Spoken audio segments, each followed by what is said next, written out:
तो हमारा जो एडवांस न्यू डाइट सिस्टम तप सेवा सुमिरन का रास्ता है, इसमें हमको यहाँ ये क्या है, कोई पथी ट्रीटमेंट नहीं है, कोई इलाज नहीं है।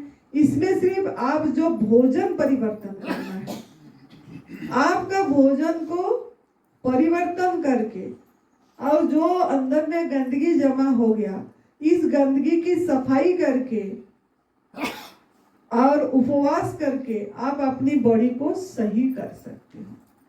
जो बीमारी है, वो बीमारी जो रोग नामक दिया गया है, वो सब टॉक्सिन निकाल सकते हो। तो हमारा इस एडवांस न्यू डाइट सिस्टम में गंदगी सफाई करने की 3 सहज मार्ग है, 3 टूल है। गंदगी जो आपके अंदर में जमा हो गया, जो जहर जमा हो गया, जो टॉक्सिन जमा हो गया, वो निकालने की 3 तरीका है। 3। पहला तरीका क्या है, सबसे बढ़िया और सबसे असरदार तरीका, वो है संजीवनी क्रिया, एनीमा। 3 टूल में से पहला टूल है एनीमा। ये आप देख रहे हो, ये एनीमा, ये पॉट, इसको संजीवनी क्रिया नाम दिया गया है। ये एनीमा। संजीवनी क्रिया नाम क्यों दिया गया है? जैसे लक्ष्मण भगवान मूर्छित हो गए थे, जब हनुमान जी ने संजीवनी बूटी ला के दिए थे और वो जाग गए थे, ठीक हो गए थे, तो कहां कहां से घूम के लेके आए और पहाड़ों से आ दिए थे। ऐसे ही ये जो इतनी छोटा सा डिब्बा, ये बहुत कम अमाउंट में आती है, इतनी ही खर्च है आपका। ये जो एडवांस न्यू डाइट सिस्टम में ये और एक जाली, ये 2 चीज में आपका काम बन जाती है और कोई खर्च नहीं है इसमें। तो ये इसको संजीवनी नाम इसीलिए दिया गया कि आप कोमा स्टेज में भी जो लोग हैं या आईसीयू में भी जो है, वो भी यहां से ठीक होके आए हैं ये करा के। सिंपल लोग जो मतलब आग में पका वाला भोजन खा रहे हैं, अगर वो भी एनीमा करते रहेंगे तो थोड़ा बहुत सही भी रहेंगे, गंदगी निकलेगी। तो इसके लिए ये जो मतलब कोमा स्टेज में से भी लोग बाहर आते हैं, इसके लिए इसका नाम संजीवनी नाम दिए हैं, संजीवनी क्रिया नाम दिया गया है। एक नया जीवन दान देता है, नया जन्म करता है, ये इतनी वैल्यू है इसकी। तो इसको ये कितनी ml का डब्बा है? ये 1500 ml की डब्बा है। 1500 पानी, 1500 ml पानी इसमें जा सकती है, रख सकते हैं। जब आपको ये मिले, मतलब जब आप ले, इसको पहले अच्छी से धो लें सब चीज को, और जब ले आप कितनी पानी चढ़ाना चाहिए, जब नया नया लोग हैं उनको 500 ml पानी चढ़ाना है। 500 ml, 500 ml एक बारी में 500 ml पानी चढ़ाना है। क्यों 500 ml चढ़ाना है? क्यों 800, 1000 क्यों नहीं ना? ये हम जब नया नया करते हैं, हमारे अंदर में जो गंदगी जमा हुई होती है, जो हमारे अंदर में गैस जमा हो गई होती है, उसके कारण ज्यादा पानी जाती नहीं है, बेक हो जाती है और जल्दी निकल जाती है, प्रेशर आ जाता है। तो आपको होल्ड भी करना बहुत जरूरी है। जो पानी आपके अंदर जाएगा उसको होल्ड करके रखना है। मतलब क्या? थोड़ी देर पेट के अंदर पानी को रखना है। पहला पानी रहती नहीं है, 500 ml पानी में भी बाहर चली जाएगी, निकल जाएगी, मतलब प्रेशर आ जाएगा। कोई बात नहीं, आने से भी बैठ जाना है। फिर बैक टू बैक लगातार 3 बार चढ़ाना है। एक बार करें, फिर दोबारा, फिर तिबारा। एक बार बाथरूम गए तो 3 बार करके निकले। ऐसे आपको करना है, तभी गंदगी अच्छी से निकलेगी। और होल्ड करना बहुत जरूरी है। 10 मिनट 15 मिनट धीरे धीरे होगा, पहला नहीं होती है 3-4 दिन, नहीं तो दूसरी तीसरी बारी में हो जाती है। जैसे एक बार करे, दूसरी बारी में नहीं होगी, पहली बारी में नहीं होगी, दूसरी बारी में नहीं होगी होल्ड, तीसरी बारी में हो जाएगी। होल्ड मतलब रोक के रखना पानी को, हो जाती है तीसरी बारी में। तो ये काम है एनीमा। एनीमा क्यों करना है ना, आपके अंदर में आंतों में चिपका हुआ मल है, मल जमा हो गई है। आपके आंतों में 75 पॉइंट है। कितनी पॉइंट है? 75 पॉइंट। वो पीछे फोटो लगा हुआ है, कभी उठ के देखना, वो पीछे 75 पॉइंट है, इसमें आंतों का फोटो है वहां। तो वहां पे जो पॉइंट है, उस पॉइंट के साथ आपका एक एक अंग कनेक्ट रहती है, आंत का पॉइंट के साथ। तो आपका जब मल रुक गया होता है, तो वो पॉइंट, जिस पॉइंट को ब्लॉक किया होगा मल में, उसके साथ जो ऑर्गन कनेक्ट होती है, वो ऑर्गन इफेक्ट होता है, वो ऑर्गन को बीमारी में कन्वर्ट कर देता है। तो इसके लिए आपको ये एनीमा करना बहुत जरूरी है। लेकिन एनीमा को बहुत लोगों ने अननेचुरल बोलते हैं, नेचुरल नहीं है, प्राकृतिक नहीं है बोलते हैं। अननेचुरल होने से भी ये अननेचुरल है, क्योंकि फैक्ट्री में ये बना हुआ है। लेकिन अननेचुरल है, हम भी बोलते हैं अननेचुरल है, कृत्रिम है, लेकिन हम अननेचुरल फूड भी तो खाए हैं,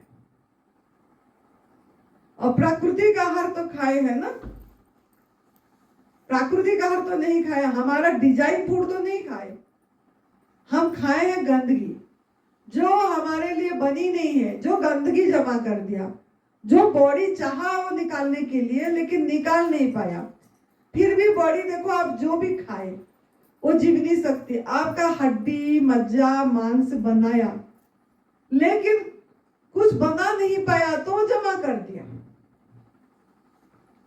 तो वो गंदगी की सफाई करना है आपको।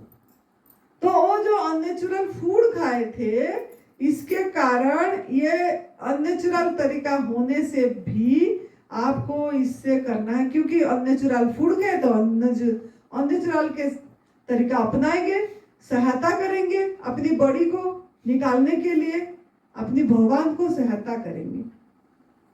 लोहा लोहा को काटती है, तो इसके लिए आप इसका प्रयोग करना है, ये चीज। लेकिन करना कैसे है, ये बहुत महत्वपूर्ण है। जैसे कि आप, जिसको घुटने की दर्द है, पहले बता देती हूँ कैसे करना। पहले 500 ml पानी, जैसे ये कुछ फीट के, ये कुछ फीट को पानी कब भरोगे, जब इसको लॉक करके इसमें पानी भरना है, पानी इसमें डालना है। फिर क्या करना है ना, अगर आपका आराम से नहीं जाएगा, ऐसे तो आराम से चली जाती है, अगर नहीं जाती है तो इसमें थोड़ा हल्का सा तेल लगा देना, नारियल तेल या सरसों का तेल, कुछ भी, ये तेल लगा लेना थोड़ा सा। और क्या करना है, बहुत लोगों ने, हम तो ऐसे नहीं करे हैं, लेकिन बोलते हैं ऐसे कि हम तो ऐसे आराम से चली जाती थी।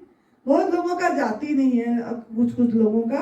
अगर नहीं जाएगी तो क्या करना है ना, आपको गणेश क्रिया करना है। ये जो उंगली है, इस उंगली में थोड़ा हल्का सा तेल लगा के, आपका गुद्दा द्वार में इसको थोड़ा घुसा के, ऐसे ऐसे क्लॉकवाइज एंटी क्लॉकवाइज थोड़ा ऐसे करके साफ करना है।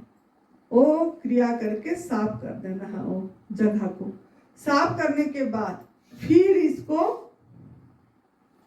अनस में, गुदा द्वार में इसको लगाना है। लेकिन लगाने से पहले क्या करना, वो बताई ना बेटी ने कि ये वायु देवता भी है इसमें, तो इसके लिए ये खोल के थोड़ा हवा निकाल देना है। हवा निकाल जाएगी, फिर 2-4 बूंद पानी बाहर निकल जाएगी। फिर इसको बंद कर देना, फिर आपकी आनस में ये फिट करना है। और फिर ये स्विच है आपके हाथ में, इसको खोलना है ताकि आपके अंदर पानी जाएगी। लेकिन जिनको घुटने दर्द होती है, एक्चुअली लेट के करने से ज़्यादा फायदा होता है। लेकिन क्या होता है ना, बहुत लोगों का जिनका वेट बहुत ज़्यादा होता है, घुटने में दर्द होती है, तो वो कैसे ले? वो झुक के ले, जैसे ऐसे इस तरीके से ले सकते हैं। ऐसे खड़े हुई मैंने, आपने पानी भरे और ऐसे इसे इस तरीके से झुक के आप ले सकते हैं, ऐसे इतनी। फिर आपका अगर आ गया, सोचो पानी मतलब प्रेशर आ गई, तो जो मैंने स्विच दिखाई उसको बंद करना है। ये स्विच को बंद करना है, आपके पास ही होगा, वो बंद करना है। बंद करने के बाद खड़े हो जाना है। अगर रुक पा रहे हैं तो रोकना है, रोक के क्या करना है, फिर आपको होल्ड हो गया तो ये क्लॉकवाइज एंटी क्लॉकवाइज आपके पेट के ऊपर हाथ घुमाना है और चलना है। ऐसे थोड़ा घुमाते रहना, क्लॉकवाइज एंटी क्लॉकवाइज, और चलना है। इससे क्या होगा ना, आपकी पानी अंदर पेट के अंदर घूमेगा। ये इतनी तो जिसका घुटने दर्द है कर पाएंगे, नहीं तो ऐसे भी कर पाएंगे, वो तो खड़े तो हो पाएंगे। ऐसे थोड़ा एक्सरसाइज करना है, ऐसे, फिर ऐसे थोड़ा हिलाना है पानी को। ऐसे सूक्ष्म व्यायाम जो होती है, थोड़ा करके होल्ड हो जाती है तो करना है। अगर होल्ड नहीं हुआ तो बैठ जाना है, उसका फिक्र नहीं करना है। अगर पानी रुकने नहीं बना तो फ्रेश हो जाना है, बैठना है। पानी निकल जाएगी, निकलने के बाद भी बैठे रहना है। गंदगी बहुत लेट तक निकलती है, आपको कम से कम 10-15 मिनट बैठना है। एक बार करने में 20 मिनट लगेगी। एक बार पानी चढ़ा के होल्ड करके निकालने में कम से कम कितने मिनट लगेगी? 20 मिनट लगेगा। तो आपको बैक टू बैक करना है, 3 बार करना है, तो 1 घंटा मान के चलो। आपको 1 घंटा साधना करना है ये गंदगी निकालने की। तो ये हो गया घुटने वालों के लिए। दूसरा, जो सिंपल लोग हैं जो लेट पाएंगे, उनको लेट के लेना है। ये जो राइट साइड है, राइट करवट, ये राइट करवट से सबसे अच्छा होता है। तो ऐसे लेटना है, ये राइट करवट से ऐसे करना है, ये ऐसे और ये ऐसे, ये ऐसे, मतलब राइट जो हाथ के ऊपर आपका सर रहा और जो लेफ्ट टांग है ये ऊपर रहा। जितनी ऊपर कर पाएंगे उतनी ऊपर आपको ये लेना है, ऐसे, और पानी अंदर डालना है। फिर आपका प्रेशर आ गया तो स्विच होगा, वो स्विच को बंद कर देना है। फिर आपको लेट के भी एक्सरसाइज करना है। जो लोग लेट पाएंगे ज़्यादा अच्छे से होती है। फिर ऐसे पलट के इसको ऐसे ऐसे हिलाना है, या ऐसे, जैसे छोटा, जैसे पहले एक्सरसाइज नहीं करते हैं, जैसे स्पॉन्डिलाइटिस वाले ऐसे करके करते रहते हैं, ऐसे ऐसे करते रहते हैं। ये हिलाना है पानी को इस तरीके से। फिर आप सीधे भी होके पवन मुक्तासन भी कर सकते हैं। ऐसे कर लिए और ऐसे, और मतलब आपके पानी हिलना चाहिए, तो ऐसे भी करना है आपको। जितना आप ऐसे करेंगे तो आपका पानी हिलेगा। हिलने से क्या फायदा होगा? पानी आपका चिपका हुआ मल, आपका मल को गीला करेगा। जो चिपक गया है, सूखी मल है, हाँ, उसको गीला करेगा और खिसकाएगा। तो इसके लिए ये आपको करना है। अगर होल्ड हो गई है तो पानी, आप थोड़ा सा कोई बाथरूम में आपका छोटा मोटा काम है तो वो भी कर सकते हैं। कोई कपड़े धोना, कोई बाथरूम साफ करना, कुछ भी आपका टाइम पास करने के लिए कर, या होल्ड करके झाड़ू भी बाहर आ, मैं तो झाड़ू भी लगा लेती हूँ, कमरे वमरे झाड़ू लगा लेती हूँ, बढ़िया से 10-15 मिनट निकल जाते हैं। फिर बैठोगे तो बहुत अच्छी से गंदगी निकलेगी।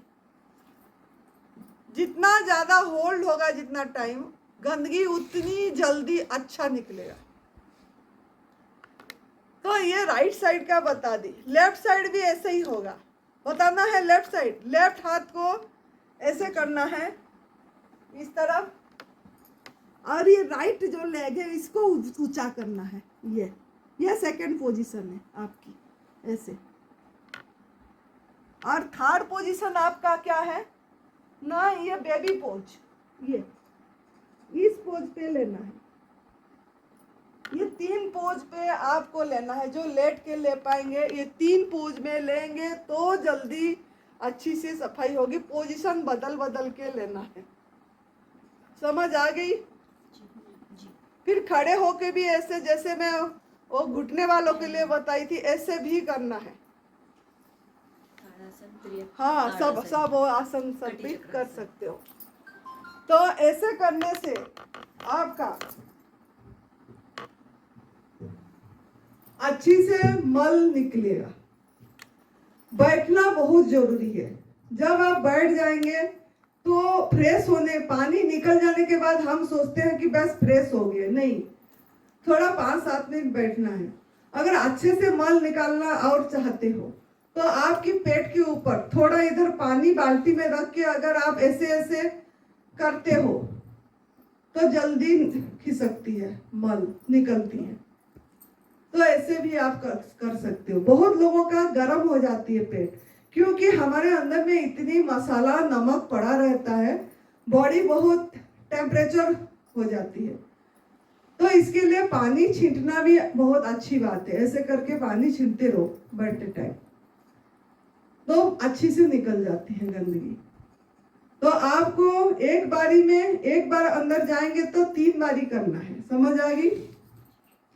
जो कैंसर साधक हैं, सवेरे 3 बार, दोपहर को 3 बार, शाम को 3 बार, 9 बार उनको करना है। कितने बार? 9 बार। जिनको भी क्रोनिक डिजीज है उनको करना है। जिनको क्रोनिक नहीं है वो सवेरे 3 बार, शाम को 3 बार। दोपहर नहीं करने से भी चलेगा आपको। जो किडनी पेशेंट है, यहाँ तो किडनी नहीं है लेकिन वीडियो बन रही है तब मैं बता रही हूँ, जिनको किडनी प्रॉब्लम है वो 350 ml पानी में करना है एनिमा। 350 ml, इससे ज्यादा नहीं। और सवेरे 2 बार और शाम को 2 बार। दोपहर को नहीं करना है उनको। जो किडनी वाले, जो जिनको पथरी है, जिनका किडनाइन ज्यादा है, जिनको किडनी में ट्यूमर है, जिनका एक किडनी है दूसरा नहीं है, जो डायलिसिस में है, इनको बस ऐसे ही करना है। सवेरे 2 बार, शाम को 2 बार। लोग पूछते हैं पाइल्स वाले कर सकते हैं क्या, भगंदर वाले कर सकते हैं क्या, बहुत सारी चीजें पूछते हैं। फिस्कुला वाले, सब कोई कर सकते हैं। जिनको पाइल्स है, अल्सरेटिव कोलाइटिस वाले कर सकते हैं क्या पूछते हैं। जिनको बहुत बार दस्त लगती रहती है, उनको ज्यादा करना है, उनको ज्यादा सहयोग करना है गंदगी निकालने के लिए। तो इसके लिए डरना कुछ भी नहीं है। बस आपका एक काम है, जिनको पाइल्स है उनको थोड़ा हल्का सा तेल लगाना पड़ता है और फिर इसको करना पड़ता है। तो ये जो कैथेटर है, ये कैथेटर कब बदलना है? 2-3 महीने चल जाती है। अच्छी से धो के कोसा पानी में रखना है और फिर बदलना है। अरे ये डब्बा को भी डब्बा को भी अच्छी से धोगे फिर लगाओगे, जैसे भी करके। तो ऐसे करना है आपको। तीसरा, लोग पूछते हैं कि जैसे कि लेडीज लोगों ने ज्यादा पूछते हैं, प्रेग्नेंट के टाइम में कर सकते हैं क्या? कर सकते हैं, प्रेग्नेंट में भी करना है, उनको ज्यादा कॉन्स्टिपेशन होता है। मासिक धर्म में कर सकते हैं क्या? कर सकते हैं, उस टाइम भी ज्यादा करना है, क्योंकि उस टाइम बहुत गंदगी निकलती है, पेन होती है, उसमें भी करना है। ये अगर करते हैं तो बहुत जल्दी आराम आती है। बच्चों को कैसे करना है? बच्चों को पूछते हैं बहुत लोग, बच्चे कैसे करना है? बच्चे को मतलब जो 5 साल के नीचे वाली बच्चे सबको अगर 1 साल का बच्चा है तो उसको 100-150 ml पानी में कराना है। और इनका कैथेटर जो है वो ऐसे मोटा नहीं होता है, 0 नंबर की कैथेटर होता है, बहुत पतला कैथेटर होती है, उसमें कराना है। आराम आती है उनको भी 100 ml पानी में कराना है। जो 1 साल से बड़े हो गए, 2 साल का 200 ml में कराना है। 5 साल का बच्चे तक 300-350 ml तक कराना है। 10 साल का बच्चे 500-400 ml कर पाएंगे। तो ऐसे बच्चे को कराना है, लेकिन कराना जरूर है। बच्चों में भी गंदगी होती है क्योंकि माँ का गर्भ में वो मतलब गलत आहार लिए होते हैं, तो करना ही है उनको भी, बच्चों को भी। बाकी कितने दिन करना है, लोग पूछते हैं इसको कितने महीने करना है। जो आपकी बॉडी बता देगी। अगर आपकी बॉडी का गंदगी निकल गई, आपका बीमारी ठीक हो गए, आप शारीरिक रूप से स्वस्थ हो गए हैं, तो आप न ले। प्राय 3-4 महीने तो करना पड़ता है। लेकिन जो क्रोनिक डिजीज है, कैंसर वालों को तो करना ही पड़ता है, 1-2 साल तक करना पड़ता है, क्योंकि उनका अंदर में बहुत गंदगी होती है, बहुत निकलती है।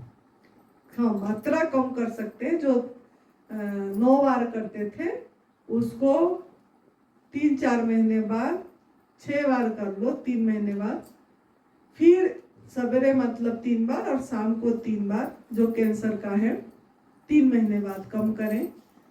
और फिर ये 4 महीने बाद 2 बार सवेरे 2 बार शाम, ऐसे कर सकते हैं।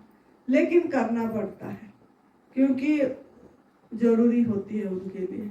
जो लोग उपवास करते हैं, निर्जल उपवास, उसमें जरूर एनीमा करना है। और जो निर्जल उपवास लंबा करना चाहते हैं, जिनको ज्यादा भूख लगती है, उनको एनीमा याद रखना है। भूख नहीं लगेगी अगर आप एनीमा करते रहेंगे तो। 2 घंटा में एक बार एनीमा करेंगे तो लंबा निर्जल उपवास कर लेंगे। क्योंकि हम करे हैं, हम 15 दिन का लगातार वाला करे हैं। ये जो फोटो देख रहे हो 15 दिन का बाद का फोटो है ये। तो इसमें हम ऐसे ही करते थे, एनीमा करते थे ज़्यादा, तो आराम से हो जाती थी। तो एनीमा पे ध्यान देना है। जो लोग उपवास करेंगे, जो लोग रसाहार में हैं, उनको एनीमा करना है। जैसे कैंसर का शिविर हो रही है, तो सुरेश बेटा बता रहे थे कि कैंसर वालों को रसाहार पे रखेंगे और उपवास करवाएंगे, क्योंकि उपवास से ही ठीक होते हैं। चाहे वाटर फास्टिंग करें, चाहे ड्राई फास्टिंग करें, दोनों में से एक करवाएंगे। बाकी जो सहायक आए हैं, जो उनके साथ आए हैं, उनको फ्रूट्स देंगे शाम को।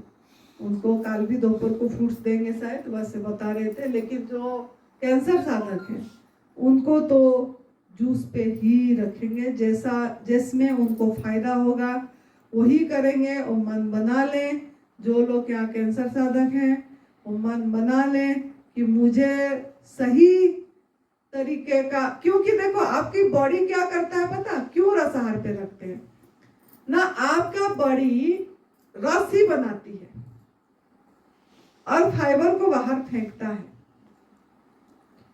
बॉडी को जूस की जरूरत होती है, रस युक्त, क्योंकि आपका जो सेल्स है वो रस को खींचता है। तो इसके लिए रस में रहना है। अगर आप चबा के खाते हैं कुछ, तो वो बॉडी का जीवनी शक्ति ज्यादा खर्च होती है, उसको फिर डाइजेस्ट करने में, वो मल को निकालने में आपका वो पावर खर्च होगी। आपको आपकी जीवनी शक्ति को बचाना है ताकि आपके अंदर से वो गंदगी निकाले, आपको हील करे। इसके लिए उनको रसाहार पे रखा जाएगा। जल्दी डाइजेस्ट हो जाती है, धीरे धीरे पीना है आपको। जितना धीरे पिएंगे उतनी अच्छी से आपका डाइजेस्ट होगा और अच्छी से मतलब सफाई भी आपकी होगी। तो ये था आपका। इसको छोड़ना कैसे है, जैसे आप बोली मैंने कि 3 महीना करना, 4 महीना करना, इसको कैसे छोड़ेंगे ना। जैसे 3 बार लेते थे, सवेरे दोपहर शाम, तो दोपहर का पहले छोड़े, सवेरे शाम करें, फिर शाम का छोड़ देंगे, सवेरे सवेरे करेंगे। फिर जो सवेरे सवेरे 3 बार करते थे उसको 2 बार करेंगे, फिर 2 बार को मतलब 4-5 दिन या 1 हफ्ता 2 बार करेंगे, फिर 1 बार करेंगे, फिर 1 बार करने के बाद फिर 1 दिन छोड़ के 1 दिन 1 बार करेंगे, फिर 3 दिन में 1 बार करेंगे, फिर हफ्ते में 1 बार करेंगे। इस तरीके से फिर छोड़ेंगे तो आपका अपने आप नेचुरल कल आ जाएंगे। नेचुरल कल आने के बाद आपको एनिमा करना है, नॉर्मल वाटर में करना है। कोई लस्सी, कोई छाछ, कोई कॉफी, कोई नीम की पत्ते की पानी, किसी में नहीं करना है। आपको simple tap water, body temperature का पानी लेके आपको करना है। अगर आप अच्छे से होल्ड कर पा रहे, 500 ml जा पा रही है, तो थोड़ा सा मात्रा बढ़ा के 1 लीटर तक कर सकते हैं। लेकिन पहला आपको अपनी बॉडी को देखना है। सबका बॉडी अलग है, किसी का वो चली जाती है, किसका नहीं जाती, किसका ऐसे लेते हैं और निकलती जाती है। वो जब तक अंदर में गैस होगा तब तक ऐसे होगा, लेकिन आपको करना है। थोड़ा बहुत तो रहती ही रहती है इसके लिए। और आप अगर इसको अच्छी से और गंदगी निकालना चाहते हैं तो आप जो वेट पट्टी करिए, गिल्ली पट्टी, आधा घंटा 40 मिनट एनिमा से पहले, जो पेट में पट्टी लगाओ, आधा इंच नीचे आधा इंच ऊपर नाभि का, पूरी ऐसे घुमा के पेट में, गले में और माथा पे अगर गीला करके रखते हैं। तो क्यों करते हैं ना, आपकी बॉडी की ब्लड सर्कुलेशन अच्छी हो जाती है। ठंडा गरम रहती है। जैसे ये ठंडा हो गया, एक जगह गरम हो गया, ये जगह ठंडा हो जाएगा, ये जगह गरम, ये जगह ठंडा, तो ठंडा गरम होके ब्लड सर्कुलेशन अच्छी से चालू हो जाती है। फिर आपकी जहाँ जहाँ गंदगी है, ब्लड सर्कुलेशन चालू होने से वो गंदगी को अच्छी से निकालती है। तो इसके लिए आप ये कर सकते हैं, या तौलिया रखिए अगर नहीं है, या दुपट्टा हो गया आपके पास सूती का, वो भी रख सकते हैं, या तौलिया, अगर गले माथे में रुमाल रख दीजिए, और छोटा नेपकिन होता है वो भी रख सकते हैं आप आपकी पेट में अगर रखना चाहें तो ऐसे करके करते। अब पानी छीनता रहना पड़ेगा क्योंकि बहुत गर्मी निकलती, हीट निकलती है तो सूख जाती है वो, तो आपको वो गीला करते रहना पड़ेगा और आपकी गंदगी अच्छी से निकलेगी, अच्छी से और अच्छे से हो जाएगी आपका। तो यही था। और कोई सवाल? पता नहीं, इसमें देख लेती हूँ। जाली और बता रहे थे आप? जाली कुछ बता रहे थे ऐसा? वो जाली तो वो जूस निकालने के लिए जाली होती है। इसमें मैं देख लेती हूँ कोई और सवाल, इसमें कोई लिख के रखी थी, ये सब बता दी मैंने। हाँ, कोई बोलते हैं इसमें से गुड बैक्टीरिया तो नहीं निकल जाएगी, तो कोई गुड बैक्टीरिया नहीं निकलती है, बैड बैक्टीरिया ही, गंदगी ही निकलती है। बहुत डॉक्टर लोगों ने भी ये करते रहते हैं, और बहुत लोगों ने मतलब सालों साल भी करते। मैं तो 5 साल करी थी, मेरा तो ये आहार 7 साल हो गया, प्राकृतिक आहार। अभी मैं 1.5-2 साल से छोड़ दी, लेकिन मैं लगातार 5 साल करी हूँ, कोई प्रॉब्लम नहीं होती है, अच्छी लगती है। आप कर सकते हैं, इसको डरना नहीं है, करते रहने में भी कोई प्रॉब्लम नहीं है, कोई मसल्स लूज नहीं होती है, कोई प्रॉब्लम नहीं होता है, आप कर सकते हैं। लेकिन अगर आप स्वस्थ हो गए तो फिर क्यों, मेरे को ऐसे लगा स्वस्थ होने के बाद फिर क्यों करना है, बॉडी को क्यों ऐसे ये करते रहना, तो मेरे माइंड में ये चली गई, तो मैंने धीरे धीरे छोड़ दी। मेरे को तो अभी दिन में 3 बार अपने आप टॉयलेट आती है, अपने आप 3 जगह आती है, इसके लिए मैं छोड़ दी। तो आपका भी आएगी सब चीज, जैसे जैसे आप धीरे धीरे ठीक हो जाओगे आपका भी हो जाएगा। ऐसे पाइल्स वाला का हो गया, गर्भवती। हाँ, लोग पूछते हैं ट्रैवलिंग में कैसे करें। ट्रैवलिंग में ट्रैवलिंग एनिमा बट मिलती है, वो ले सकते हैं, नहीं तो एक आध दिन नहीं भी ले तो क्या हो जाएगा कि ज्यादा प्रॉब्लम थोड़ी हो जाएगी, कुछ फिर जाके कर लेंगे। लेकिन ट्रैवलिंग एनिमा बट मिलती है। ऐसे वो सवाल करते हैं ना, मैं लिखी थी इसलिए, अब बता कर याद रहेगी कि क्या लोग पूछते हैं। तो यही था आपका एनिमा के ऊपर। अगर और भी कोई सवाल है तो पूछ सकते हैं आप। समझ आ गई सबको?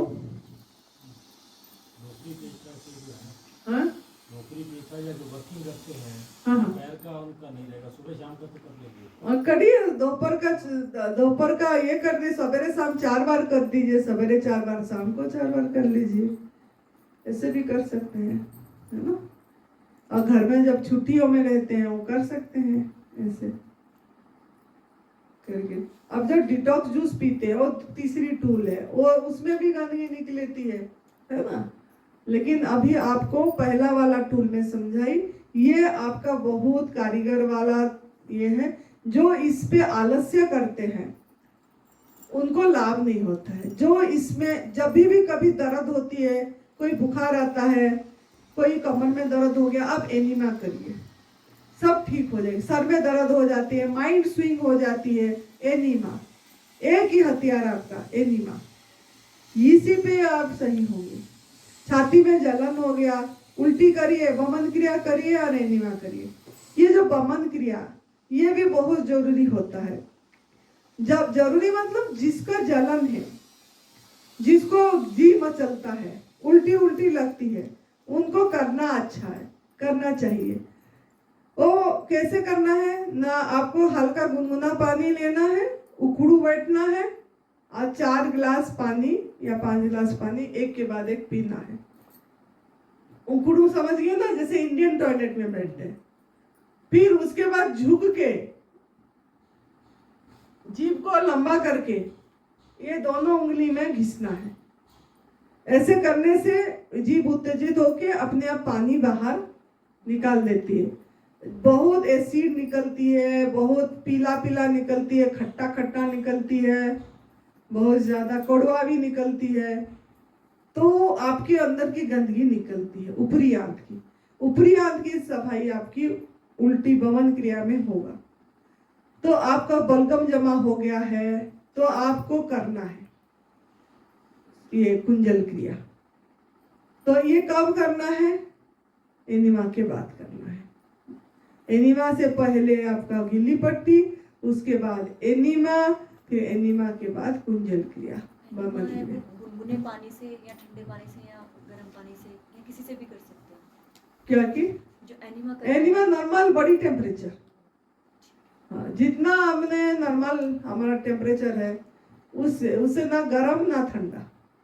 मतलब अभी थोड़ा पानी ठंडा रहता है, ठंडा लग रहा है। हाँ आपको ठंडा, ये बोले ना यहीं पे, ये जो यहाँ पे ना गीजर ऑन है, आप वहीं से ले सकते हैं। ये जो हॉल के साथ वाला जो बाथरूम है उसमें से पानी ले जाओ और उसमें करो, है ना? ठीक है, एनिमा का क्लियर हो गया, कैसे करना है समझ गए सभी? कोई कर लेंगे। अब जो साथ में है उनको भी करना है, तभी फायदा होगा। क्योंकि जिनको भी शुगर है, कोई थायराइड है, जो साथ में आए हैं कुछ कुछ भी, उनको भी तो है ना, वो भी सही हो जाएंगे। तो बहुत बढ़िया। अभी हम इस टॉपिक को समाप्त करते हैं। आप लोग बहुत अच्छे से सुने और हमको ये तपस्या सुमिरन का साधना हमको लेने की, समझने के लिए और हमारा जय में बढ़ावा देने के लिए, खुशहाली जीवन जीने के लिए, यूनिवर्स ने जो हमको एक दूसरे के साथ कनेक्ट करा, इसके लिए यूनिवर्स को हम तहे दिल से शुक्रिया करेंगे। सभी कोई प्रणाम करेंगे। शुक्रिया शुक्रिया शुक्रिया। और आप सभी को भी बहुत बहुत धन्यवाद। इसको आप 2 घंटे के आसपास हो गई सुन ही रहे हैं। अब हम इसको वाणी को विराम देंगे और आप ऐसे हंसमुख जीवन जिए, आप स्वस्थ रहे, आप एनिमा करें और आप 14 दिन पूरा अच्छी से करके स्वस्थ होके जाए, ये हमारा यहाँ से दुआएं हैं। और आप बहुत अच्छा जयफुल जीवन जिए। हैप्पी जर्नी आपका शुरू हो गया तब सेवा सुमिरन की। तो इसके लिए आप सभी को thank you thank you thank you so much. God bless you. खुश रहिए, मस्त रहिए, तंदुरुस्त रहिए, हंसते रहिए, हंसाते रहिए, मुस्कुराते रहिए, मुस्कुराते रहिए, मुस्कुराते रहिए, मुस्कुराते रहिए।